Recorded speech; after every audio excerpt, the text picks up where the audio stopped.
mobile phone? Yeah. Well, they have one for the glaziers, but it's only for work. I can't remember the number. Oh, it's in the kitchen. I saw it plugged into its charging cradle.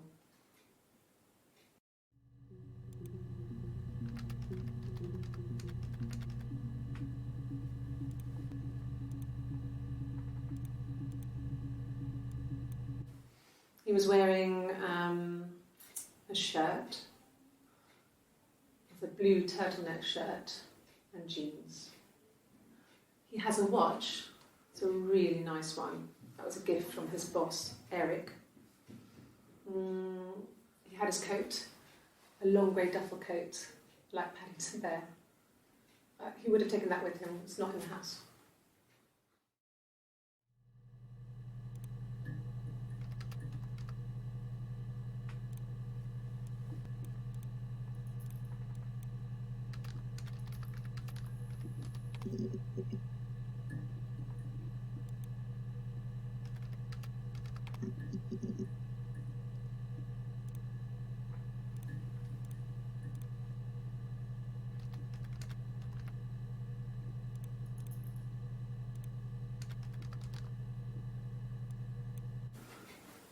I guess you could call it that, but we were both happy to get married. It was a beautiful wedding. We had our first dance to Come Back and Stay. I'm not sure if that's a good wedding song, but I loved it. I chose it. I mean, it was genuinely our first dance. We'd never danced together before. It was probably awful to watch, but I enjoyed it. It felt like it was just me and Simon for that moment. Just the two of us.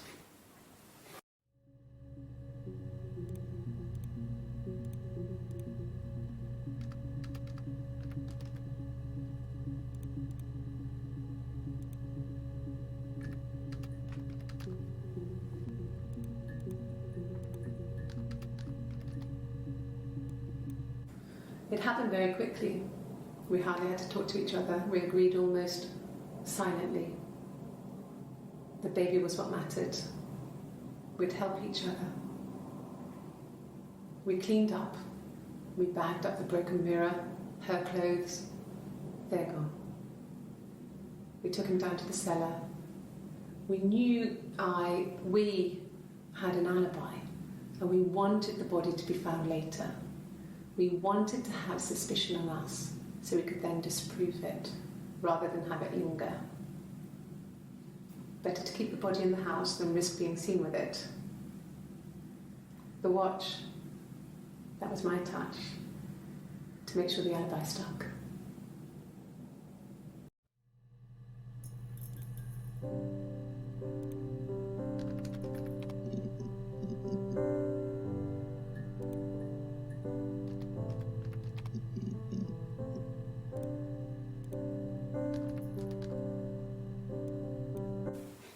The bruise.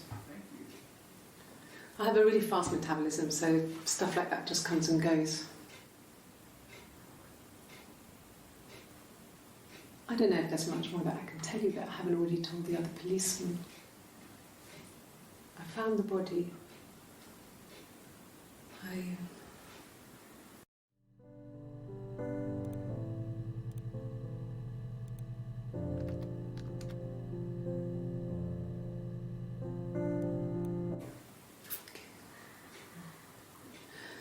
It was after dinner. I'd spoken to Sam's parents on the phone. I looked up for an early night and I suddenly had this thought. I think it was something his mum had said. She'd been speaking about old stuff, sad stuff, about when we lived there, about the baby. There's some boxes in the cellar, nursery stuff we never needed, and I never had the heart to throw out. And I suddenly remembered that when I'd looked down there the week before, those boxes, that pile was in the wrong place. I went cold all over. I went down there with a torch and went straight to the back, and That's when I saw the bin bags. Pulled them open, saw the body. I screamed, and that's when I called the police.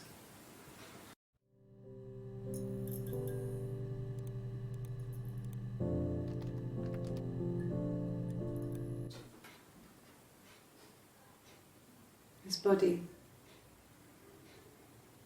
it didn't look real.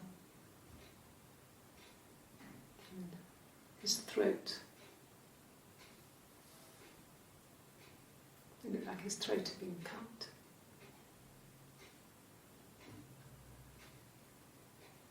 And I didn't see his glasses. He has these thick glasses.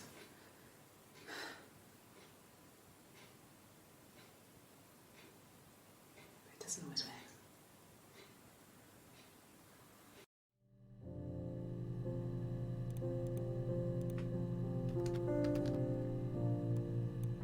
Really? Okay. Here's the rest. Oh, they laid a body on the doctor, oh, the wind and the rain, till a fiddler with a fiddle came walking by, oh, the dreadful wind and rain. And he made a fiddle bow of her long hair, oh, the wind and the rain. Yes, he made a fiddle bow of her long blonde hair, oh, the dreadful wind and rain. And he made fiddle pegs of her finger bows, oh, the wind and the rain. Yes, he made fiddle pegs from her finger bows, oh, the dreadful wind and rain. And he made a fiddle out of her breastbone, oh, the wind and rain. The sound could pierce her heart of stone, oh, the dreadful wind and rain. But the only tune that the fiddle could play was, oh, the wind and the rain. Yes, the only tune that the fiddle could play was, oh, the dreadful wind and rain.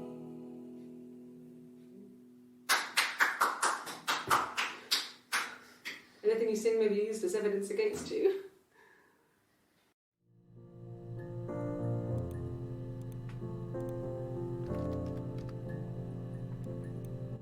Can you imagine? I tried to get pregnant too, but it didn't happen. I slept with so many boys, men. My body refused. I think my period stopped because hers had. I was pretty ill. I mean, how could we stay the same now? Felt like Hannah had really fucked things up. Set us down separate paths. We had become different.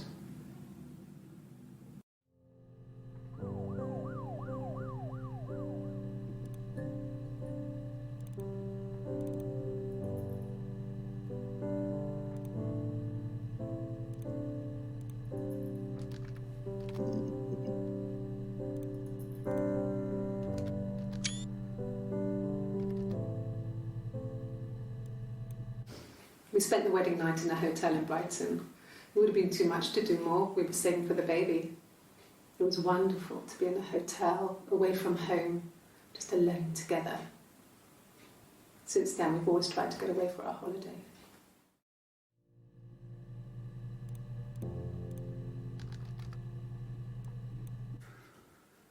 We couldn't afford our own place. Simon dropped out of school, went full-time at the Glaziers.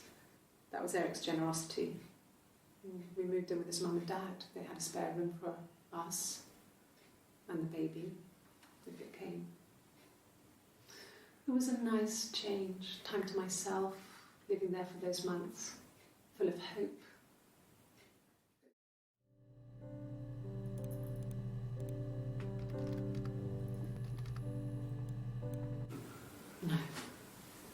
lost the baby. I had a miscarriage at 8 months. We carried on living at Simon's parents until, well, it was only a few months after.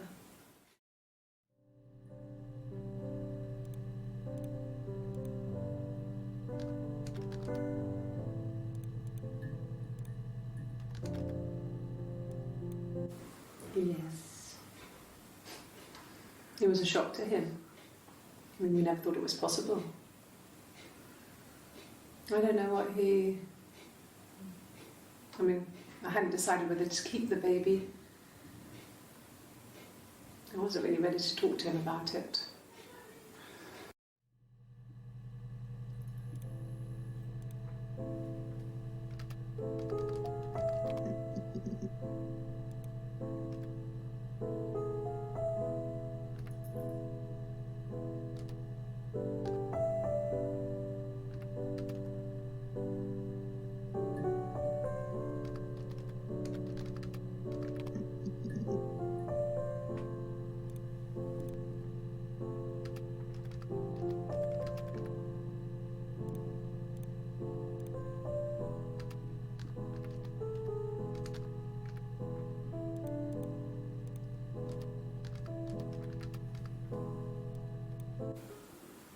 I did. Well, we met when we were 17, both working at the Glaziers.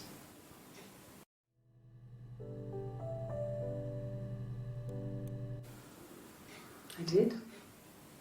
Well, we met when we were 17, both working at the Glaziers.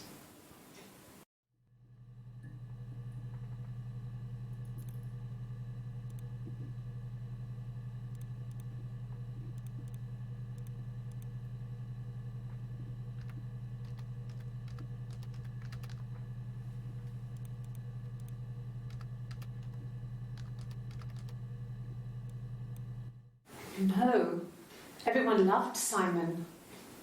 He's a glazier, he doesn't have much money. I don't know. I don't know.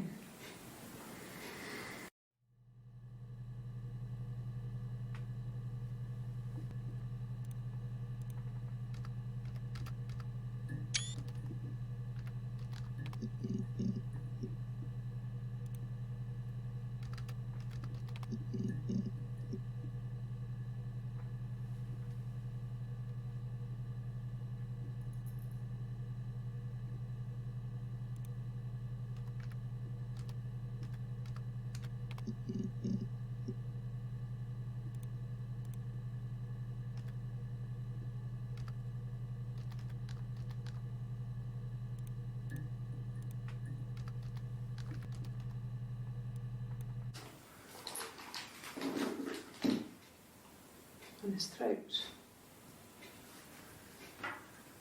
How?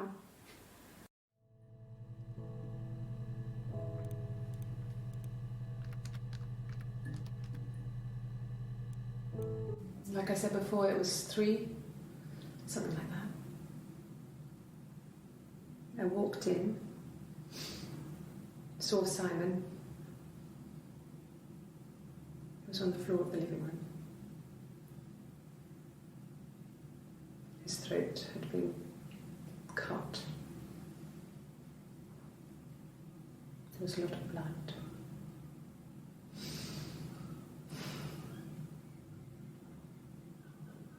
Yeah, he was dead.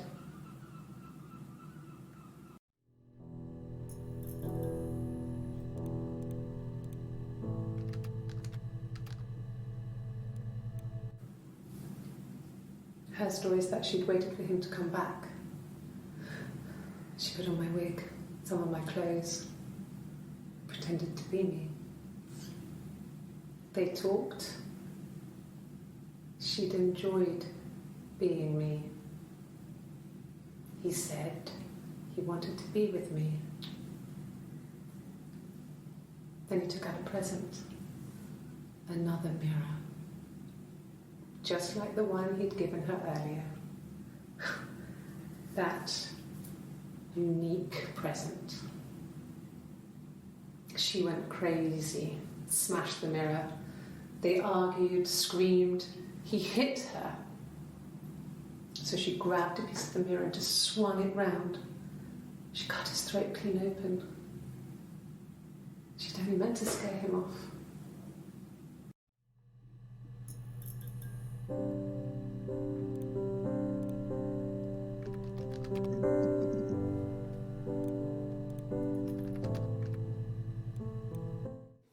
Okay? I've given blood before. Do you need to take that for your records?